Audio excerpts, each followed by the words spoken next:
I bé, ja ho sabeu, la mascleta de demà, que anava a disparar pirotècnia zaragozana, també s'ha suspès per l'oratge. És la tercera ja del calendari oficial que queda ajornada, un temporal que a partir d'avui també comença a afectar directament les comissions, concretament les d'especial que han hagut d'ajornar el transport de les primeres peces de les falles.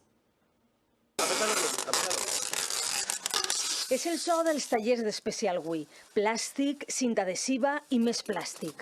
Així, al taller de la Falla del Pilar, Paco Torres volia començar a moure avui mateix. Porten tota la setmana mirant al cel i han decidit esperar 48 hores més. De moment ho hem ajornat el divendres pel matí, tampoc ne tenim molt més de marxa perquè també depenem de les empreses i les grues que al final estan molt ocupades, no? En tot lo de la Dana, les grans obres que n'hi ha en València, tot això, pues, lògicament ens influïx també. Mentrestant, posen protecció extra als ninots i els col·loquen per ordre d'eixida per a quan arriben les primeres gòndoles. Són les primeres comissions de secció especial que volien avançar faena i deixar ja avui peces al carrer, però l'oratge els obliga a posposar els trasllats i renegociar amb les empreses de transport. Si tienes 4 o 5 góndolas y algún transporte especial, pues ahora hay que acoplarnos todos a la disponibilidad de ellos, porque claro, aquí nadie tiene culpa, pero hay que sacar esto a la calle. A este altre taller d'especial, Paco Giner ja ha acabat la faena per al Mirall Cadarso. En el seu programa, avui era dia de transport